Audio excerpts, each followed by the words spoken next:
I numeri dicono che Treviso è l'unica provincia del Veneto che tra dicembre 2019 e oggi ha registrato un saldo positivo delle imprese attive, 166, lo 0,2%, mentre la media regionale è in negativo dell'1,4%, con una perdita complessiva di 6.000 imprese. Emerge dal monitoraggio dell'Osservatorio Economia e Territorio delle CNA di Veneto, Emilia Romagna e Lombardia, che descrive una marca trevigiana più performante rispetto al territorio che la circonda, ma in cui, se confrontata con i dati pre-Covid, ancora non si è recuperato in termini occupazionali.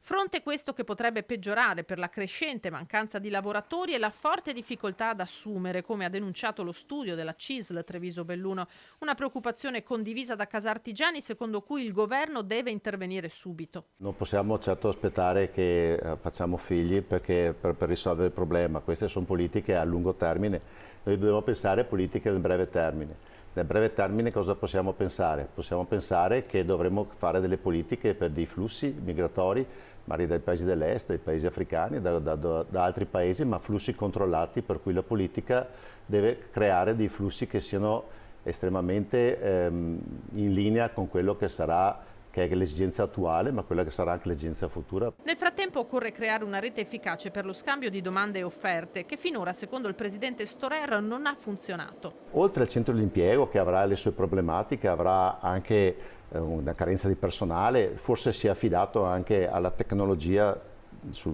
nel digitale.